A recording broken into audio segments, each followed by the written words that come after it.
La louange est à Allah subhanahu wa ta'ala, c'est lui que nous louons et auprès de lui nous recherchons protection et nous demandons refuge et protection auprès d'Allah le Très-Haut contre le mal de nos propres personnes ainsi que contre le mal de nos propres actions. Celui qu'Allah a guidé, il n'y aura personne pour l'égarer et celui qui l'a égaré, il n'y aura personne pour le guider.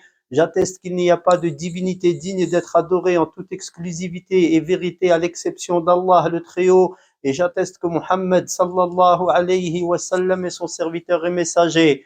Ô vous qui croyez, craignez Allah de sa vraie crainte et ne mourrez qu'en pleine soumission. Ô vous les hommes, craignez votre Seigneur qui vous a créé à partir d'une seule personne et qui a créé à partir de celle-ci sa compagne et a multiplié à partir de ces deux-ci un grand nombre d'hommes et de femmes. Et craignez Allah au nom duquel vous vous implorez mutuellement et craignez de rompre les liens du sang. Allah observe parfaitement ce que vous faites. Ô vous qui croyez, craignez Allah et prononcez des paroles justes. Il vous arrangera vos affaires et vous pardonnera vos fautes. Et celui qui obéit à Allah et à son messager a remporté un vif succès. La meilleure parole est la parole d'Allah le Très-Haut. La meilleure guidée est la guidée du prophète Muhammad sallallahu alayhi wa sallam. Et la pire des choses, ce sont les choses rapportées en islam, c'est-à-dire rajoutées en celui-ci et n'en faisant pas partie. Et toute chose rapportée, rajoutée est une innovation. Toute innovation est un égarement et tout égarement est voué au feu. Ô croyants, serviteurs d'Allah, craignez pieusement Allah, car quiconque craint pieusement Allah, il le préservera du châtiment et l'orientera au mieux dans ses affaires courantes et religieuses. Et la crainte pieuse d'Allah, immense et haut, consiste en son obéissance, suivant cela la lumière d'Allah, c'est-à-dire le Coran et la sunna de son messager, par désir de sa récompense, et également le délaissement de la désobéissance du Seigneur des cieux et de la terre, toujours par le biais de cette lumière révélée, avec un cœur rempli de la peur du châtiment d'Allah. Ô croyants, il nous est connu que la foi tient une place prépondérante dans la vie du croyant. La foi est le plus noble et grand but dans le parcours du soumis ici-bas. Par celle-ci, serviteur d'Allah, le croyant atteint au bonheur, à la félicité dans les deux mondes, et il ne sera jamais affligé. Par la foi, serviteur d'Allah, le serviteur obtient la satisfaction d'Allah glorifié, le Très-Haut, qui ne se mettra alors jamais en colère contre lui. Et par la foi, le serviteur d'Allah se voit gratifié du paradis, dont la largeur est égale à celle des cieux et de la terre. Le paradis contenant ce que nul œil n'a vu, nulle oreille n'a entendu, et nul esprit humain ne peut imaginer. Et par la foi, le serviteur d'Allah atteint la récompense ultime en ce paradis aux bienfaits inimaginables, à savoir la vision d'Allah immense et grand, comme en a informé le prophète sallallahu alayhi wa sallam, s'adressant aux gens de foi. Il dit, certes, vous verrez votre Seigneur comme vous voyez cette lune, sans cohue pour cela. Et par la foi, serviteur d'Allah, il y a préservation du feu et de la colère d'Allah, le contraignant et les profits de la foi, les fruits qu'elle porte pour le croyant dans sa vie et après sa mort sont innombrables. Serviteur d'Allah, croyant, la foi est un arbre béni aux fruits nombreux. Ses racines sont ancrées, son tronc est haut et droit et ses fruits divers. Allah dit, ne vois-tu pas comme Allah cite en exemple une bonne parole, tel un bel arbre dont les racines sont ancrées et le tronc est haut. Il, c'est-à-dire cet arbre, donne de ses fruits à tout moment par la permission de son Seigneur. Et Allah cite des exemples aux gens afin qu'ils se souviennent. Cet arbre, bien entendu, serviteur d'Allah, est l'arbre de la foi. Et la foi ne peut se dresser que sur des fondements solides. Et si l'un de ces fondements manque, alors la foi dans son entièreté est ébranlée et s'écroule, comme le dit Allah le Très-Haut. Et quiconque abjure la foi, alors vaine devient son action, et il sera dans l'au-delà du nombre des perdants. Et Allah dit, exposant ces fondements sur lesquels repose la foi, la bonté pieuse ne consiste pas à tourner vos visages vers le levant ou le couchant, mais la bonté pieuse est de croire en Allah, au jour dernier, aux anges, aux livres et aux prophètes, Et il dit également qu'il soit glorifié. Ô les croyants, soyez fermes en votre foi en Allah, en son messager, au livre qu'il a fait descendre sur son messager et au livre qu'il a fait descendre avant. Quiconque ne croit pas en Allah, en ses anges, en ses livres, en ses messagers et au jour dernier s'égare loin dans l'égarement. Et dans un autre verset, il dit: le messager a cru en ceux qu'on a fait descendre vers lui, venant de son Seigneur. Et aussi les croyants, tous ont cru en Allah, en ses anges, en ses livres, en ses messagers. C'est en disant: nous ne faisons aucune distinction entre ces messagers. Et ils ont dit: nous avons entendu et obéi. Seigneur, nous implorons ton pardon. C'est vers toi que sera le retour. Serviteur d'Allah, la foi consiste en plus des fondements suscités, c'est-à-dire la foi en Allah, au jour dernier, aux anges, aux livres, aux prophètes et à la résurrection ainsi qu'à la prédestination, qu'elle soit bonne ou mauvaise. En plus de ces fondements suscités et gravés dans le cœur de tout croyant, notre foi consiste en des œuvres pieuses, pures, par lesquelles nous nous rapprochons du Seigneur des cieux et de la terre. Et les plus grandes de ces œuvres ont été évoquées par le prophète, qu'Allah prie sur lui et le salue dans sa parole. L'islam est bâti sur 5 choses: l'attestation qu'il n'y a pas de divinité en dehors d'Allah et que Muhammad est son serviteur et messager, l'accomplissement de la salat, l'acquittement de la zakat, c'est-à-dire l'aumône légale, le jeûne du mois de Ramadan et le pèlerinage à la maison sacrée d'Allah le Très-Haut. Serviteur d'Allah, la foi englobe les œuvres du cœur, des membres du corps et les paroles de la langue. Le messager d'Allah a dit, exposant des exemples de ces 3 catégories indissociables de la foi.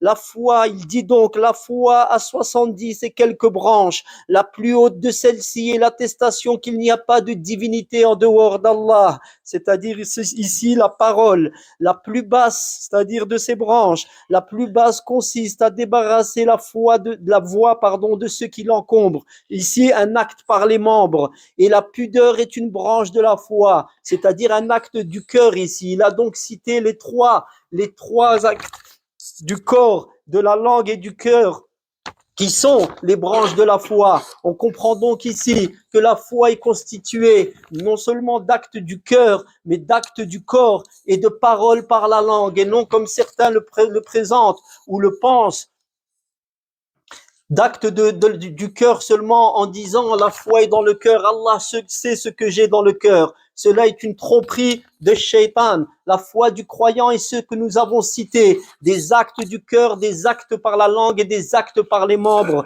Retenez cela, serviteurs d'Allah.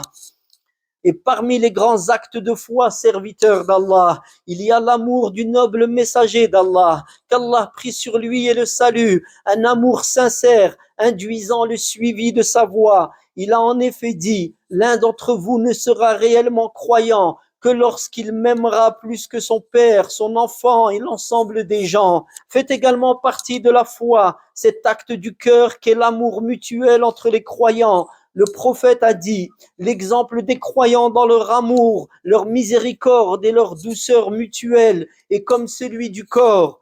Lorsqu'un membre est affecté, le corps dans son entièreté subira fièvre et veillée sans sommeil. La garantie du dépôt confié entre dans la foi, serviteur d'Allah. Le messager d'Allah a dit: point de foi pour celui en qui il n'y a pas de confiance. Et les actes et paroles de la langue, telle la récitation de la parole d'Allah, son rappel, le fait d'ordonner le convenable, d'interdire le blâmable, d'appeler à Allah, tout cela entre dans l'appellation de la foi. Serviteur d'Allah, tout comme la foi est pratique d'œuvre et d'obéissance, d'actes de rapprochement d'Allah puissant et grand, elle est pareillement délaissement des interdits et péchés. C'est pour cela que le prophète sallallahu alayhi wa sallam a dit: Le fornicateur au moment de son acte n'est pas croyant. Le buveur de vin au moment où il boit n'est pas croyant. Le voleur n'est pas croyant lors de son vol. Celui qui subtilise une part de butin n'est pas croyant lors de son acte. Serviteur d'Allah, la foi nécessite rectitude et constance dans l'obéissance d'Allah et son adoration, ainsi que l'éloignement de ce qui est susceptible de l'éloigner et de diminuer sa foi. Un compagnon, Soufiane ibn Abdillah, a demandé au prophète un jour: dis-moi en islam une parole au sujet de laquelle je n'interrogerai personne après toi. Il dit, dis, je crois en Allah, puis fais preuve de rectitude. Voilà la foi, la parole, je crois en Allah, et la rectitude, c'est-à-dire l'accomplissement de ce qu'Allah a ordonné, le délaissement des interdits. Voilà la vraie foi, serviteur d'Allah. Et la plus grande chose à délaisser, c'est bien entendu l'association, le shirk, la mécréance, le kufr, car cela annule toutes les œuvres qu'Allah nous en préserve. Serviteur d'Allah, celui qu'Allah a comblé de cette foi et de la rectitude et de la constance en celle-ci, jusqu'à ce que la mort lui vienne, eh bien cette personne a remporté non pas une victoire, mais la victoire. Allah immense et grandi. Ceux qui disent notre Seigneur est Allah et qui se tiennent dans le droit chemin. Encore une fois ici, la foi, la parole, le cœur et les actes serviteurs d'Allah. Ceux qui disent donc notre Seigneur est Allah et qui se tiennent dans le droit chemin.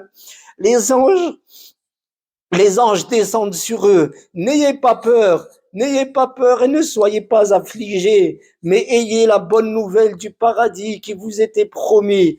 Nous sommes vos alliés dans la vie présente et dans l'au-delà, et vous y aurez ce que vos âmes désireront et ce que vous réclamerez. Serviteur d'Allah, la foi est exposée à des contraintes en cette vie qui la font diminuer et l'affaiblissent. Engageons-nous donc et entraînons-nous dans la préservation de notre foi et demandons l'aide en cela de notre Seigneur puissant et miséricordieux. Implorons-le de renouveler la foi dans nos cœurs et de nous embellir de la parure éclatante de la foi, comme le faisait le meilleur des hommes, le prophète d'Allah, Muhammad, sallallahu alayhi wa sallam, en disant: Seigneur, oh Allah, embellis-nous de la parure de la foi. Allahumma zayyinna bizinatil iman. Allahumma zayyinna bizinatil iman. Allahumma zayyinna bizinatil iman. واجعلنا هداة مهتدين اللهم اهدنا واهد بنا واغفر لنا وارحمنا واغفر لآبائنا وأمهاتنا ومشايخنا ولسائر المسلمين والمسلمات. اللهم احشرنا في زمرة نبيك محمد صلى الله عليه وسلم. اللهم اجعلنا في زمرته يا رب العالمين. إنك غفور عفو. اللهم اعف عنا اللهم اعف عنا اللهم اعف عنا. اللهم انصر إخواننا المظلومين في كل مكان. اللهم إنا نعوذ بك أن ننسى إخواننا يا رب العالمين. اللهم وفق لنا أن نعين إخواننا. اللهم تقبل منا واغفر لنا وارحمنا إنك أنت الغفور الرحيم. وصلى اللهم على نبينا محمد وعلى آله وصحبه أجمعين.